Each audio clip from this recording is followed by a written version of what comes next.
Park an American truck right next to a European one, and they look like they came from two different planets. One has a long nose stretching way out in front. The other is flat-faced, like someone took a saw and chopped the front clean off.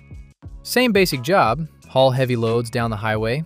So why on earth are they built so completely differently?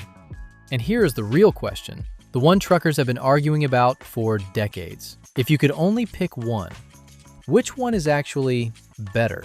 It is a real fight. American truckers swear by their big, long-nose rigs and would never give them up. A lot of European drivers look at those same trucks and think they are stuck in the past. So today, we are going to settle it, for real. We are putting them head-to-head on power, comfort, fuel, safety, city driving, and pure toughness. And we are keeping score the whole way. But here's the catch, and it matters. The winner is not the same everywhere. It actually flips depending on where the truck has to do its job, and by the end, you will see exactly why. So stick around for the final score, and if you love big trucks, do me a quick favor. Tap that like button and hit subscribe. And a quick shout out to Bruce Wilson, the American who is actually running a real European Scania over here, whose videos helped fire up this whole debate in the first place. Alright, why do these two even look so different? And the answer has almost nothing to do with style.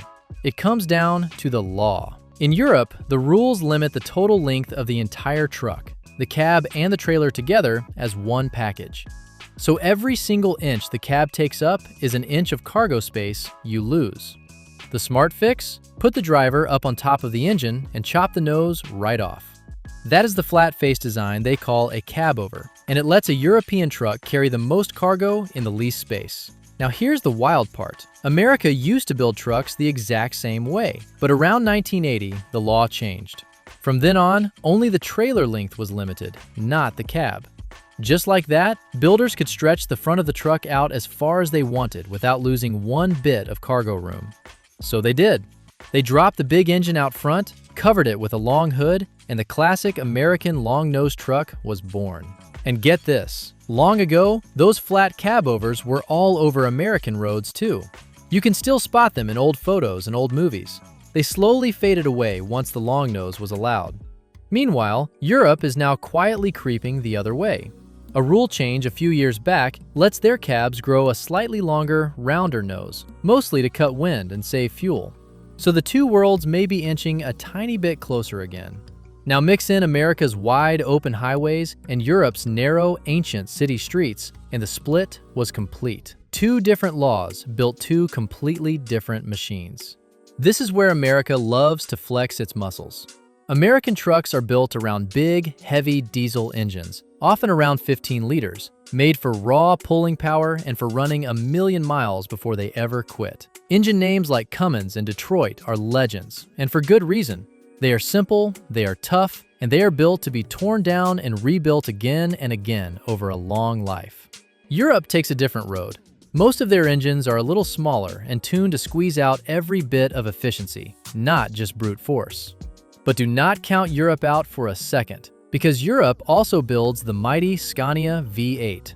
That is a 16-liter, 770 horsepower beast, and it is one of the most powerful trucks you can buy anywhere on the planet. So who takes the round? For raw muscle, big size, and that deep, ground-shaking diesel sound that truckers love, America grabs this one. Just listen to one of these big rigs rumble down a hill on its engine brake, that loud machine gun growl, and you understand exactly why drivers fall in love with them. But Europe is right on its heels, pulling serious power out of less. And here's something most people never stop to think about. In an American truck, the engine sits way out front, ahead of the driver. That long nose is not just for show. It puts a whole wall of space between you and all that engine heat, noise, and shaking. On a 12-hour day behind the wheel, that gap matters more than anything on a spec sheet. Then there is the back. American trucks have huge sleeper cabs behind the seats with a real bed, storage cabinets, and sometimes even a small fridge, a microwave, or a TV. Why? Because American drivers often live in their trucks for days or even weeks at a stretch. It is a home on wheels. European cabs are smaller and tighter, partly because the engine sits right under the driver's feet, and partly because those drivers usually get to head home far more often. Their cab is built to work in, not to live in. So for long-haul comfort and living space, America takes another round. 2-0, right? Not so fast. And this is where Europe punches back. Hard. Fuel in Europe costs a lot more than it does in America, often close to double the price. So for decades, European builders have been obsessed with saving every single drop. Their trucks are lighter, more compact, and packed with smart technology, like gearboxes that actually read the road ahead and shift on their own at the perfect moment to save fuel. A lighter truck has another hidden bonus too. It can carry a little more cargo before it hits the weight limit, and that is straight money in the owner's pocket. Europe was also years ahead on cleaner engines, using advanced systems to cut pollution long before America really got started. You may have heard of it, that blue fluid called AdBlue that helps clean up the exhaust.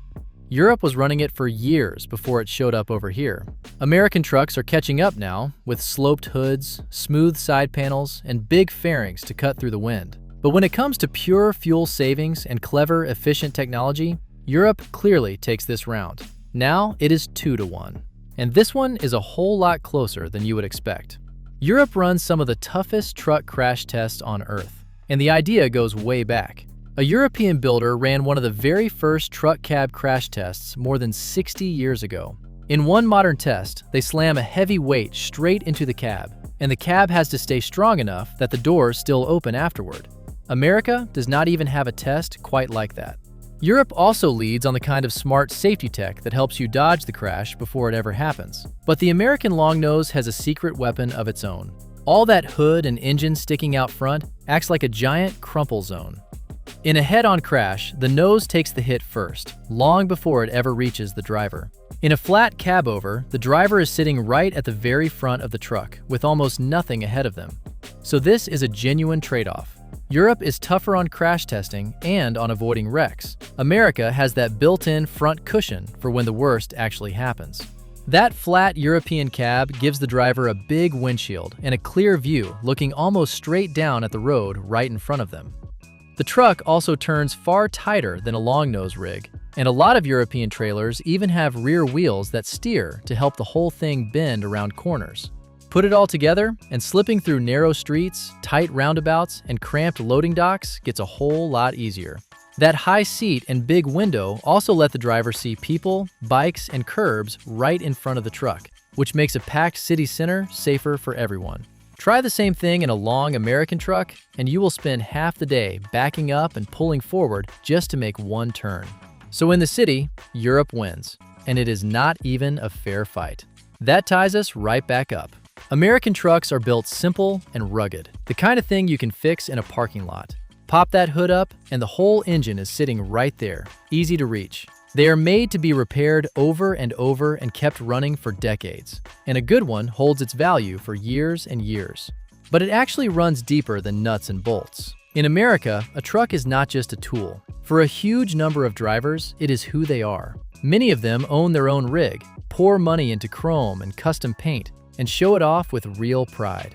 There are even huge truck shows where owners line their rigs up just to be admired, like rolling works of art. That long-nose machine is their workplace, their bedroom, and their freedom, all rolled into one. European trucks are brilliant, clever, efficient machines, no doubt about it. But for a lot of drivers over there, the truck is a job, not a way of life. And to reach the engine, the entire cab has to tilt up and forward, which is exactly why European drivers learn fast to strap everything down, or their coffee cup ends up flying through the windshield. For toughness, easy fixing, and pure trucking soul, America takes power, comfort, and soul. Europe takes fuel, technology, and the city. And safety lands as a draw. So on points, the American long-nosed truck just edges out the win. But here is the real truth, the thing I promised you at the very start. There is no single winner, because these two trucks were never trying to win the same race. The European truck is the undisputed champion of crowded cities, tight roads, and saving fuel. The American truck is the king of wide-open highways, endless long hauls, and living your whole life out on the road. Each one is simply the best in the world at the exact job it was built to do. Pick the wrong one for the wrong job, and even the finest truck on earth will let you down. So now I want to hear from you. If you could only drive one of them for the rest of your life, which would you pick? American muscle or European brains? Drop it down in the comments and tell me why. I read every single one. And that is the breakdown. If you enjoyed this one, tap that like button and subscribe for more deep dives into the trucks shaping the road ahead. And once again, a big thank you to Bruce Wilson, whose videos keep this whole American versus European conversation alive. Until next time, stay safe out there.